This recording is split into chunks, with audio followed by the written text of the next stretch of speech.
This is Las Vegas Real Estate Now with local real estate expert Harvey Blankfeld. I'm going to do my monthly market update for everybody now.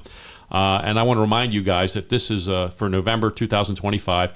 When I'm looking at November market update, I'm using October data to give you the November report because here we are the first week in November. And it's all about single family homes because that's predominantly where I work. So let's take a look at our report and see what we got. Currently available, 7,819. That's down a little bit from last month. First time it's gone down in probably about 7 or 8 months, I think. And then currently under contract, we have 2,068. That's just a little bit more than last month. Sold in the last 30 days, only 1,584. That's the lowest number I think I've seen in a year. That's a small number, and these numbers have not been great. That means we have nearly 5 months worth of inventory right now, based on the number of sold and the number available. Our average days on market is 48. That's up a little bit from last month, and our median price is at 470 even. That's down a little bit from last month. Now, last year, interesting enough, the price was 470. It's pretty flat. Yeah, we're the same number we were a year ago, 470. We had a little less inventory, though. We only had 38 days on the market. We had 6,000 homes available, and we had closed over almost 1,800 homes in that month. So that's a big difference. Now, our good friend John Ingram, who's our lender on the program, advised me to add this to the monthly report. So this will be the first time we do that. The highest price single-family home sold in the last 30 days, $12,500,000. The lowest price single-family home, and Ben's laughing because we both were shocked with this number, $80,000. You're sure there was a house on it? I'm not sure. There was a house. That's a tiny number. Now everyone's out there excited. Woo! Let me buy a single-family home for $80,000. I got to tell you, this house it was a mess. Okay, just gonna say it was a mess.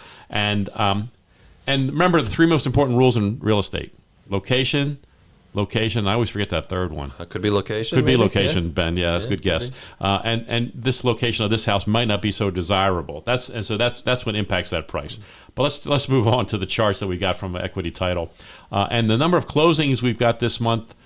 This is the stack chart we use. Here's the number of closing of single family homes throughout the year. And if you look at the number, it's below what it was 2 years ago, which was the worst year we had since 2007.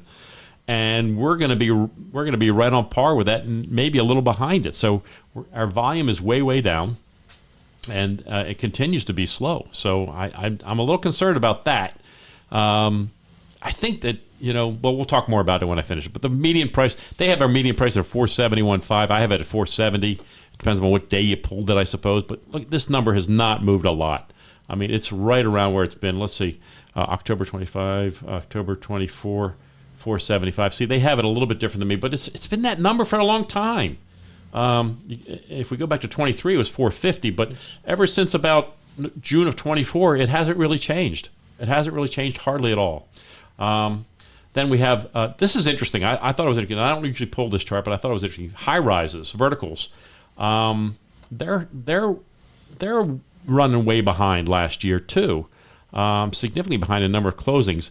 And back in 2021, the numbers were phenomenal. They had an incredible year. The high rises were all killing it that year, but it's gone steadily down every year since.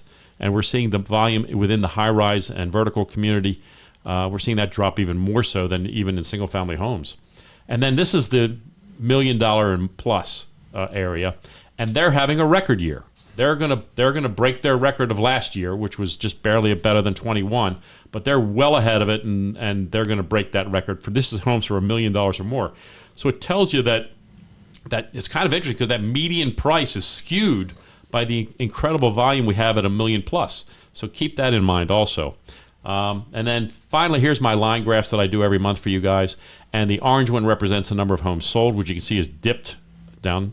The blue is the median price, which is flat, hasn't done a thing.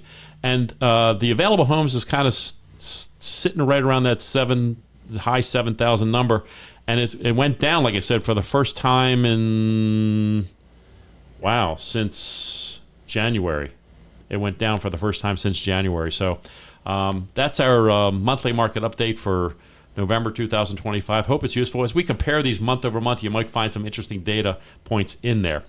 Any surprises there to you, Ben? Yeah, a lot actually. So in the chart that showed the last, I believe, 10 years or so for total sales. Yeah, for the I'll get it. Yeah, Hang if on. you did, but This one. Oh yeah. So This one. I'm really shocked because I haven't seen this in this format before. Right. I didn't realize how slow the last 4 years were compared to the previous. Yeah. I Maybe- mean, this whole bunch in the middle here, from 2009 through 2021, pretty decent volume. 2,500 to 3,000 homes a month.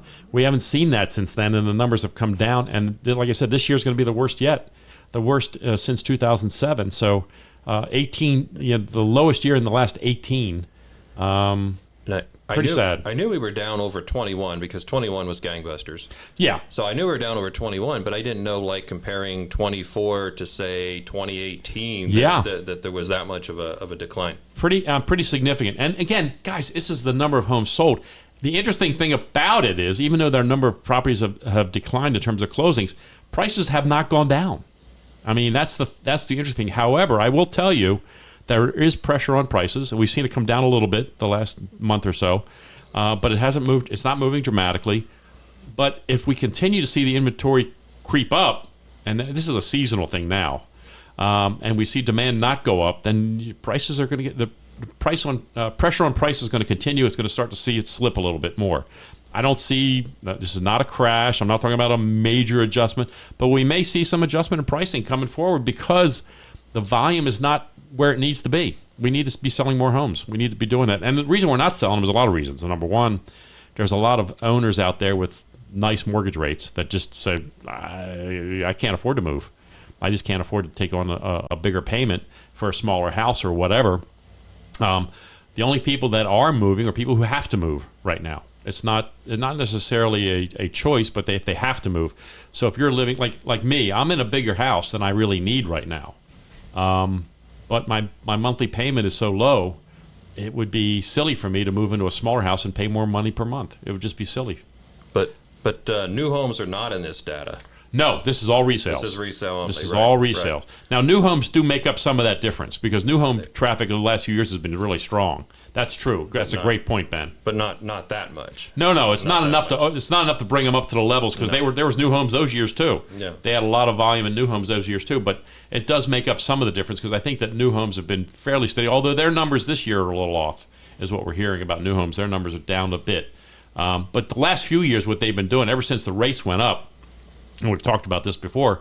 Ever since the rates went up, the new home builders, their strategy has been simple. They're selling rates. Yeah. They're selling mortgage rates, and they're able to offer very competitive mortgage rates because they're buying huge lots of mortgage loans and be able to sell them at a lower rate than you could on a simple one-on-one basis. So, but resale sellers are giving concessions too, right? I mean, absolutely. They're doing basically the same thing, which is probably keeping that median price somewhat flat. That's a great point. And as a seller, we sometimes recommend this. As a seller, you might want to offer to a buyer with approved credit, I can offer you a 5% rate. And if you go to your lender and say, how much do I have to buy it down to get them that rate?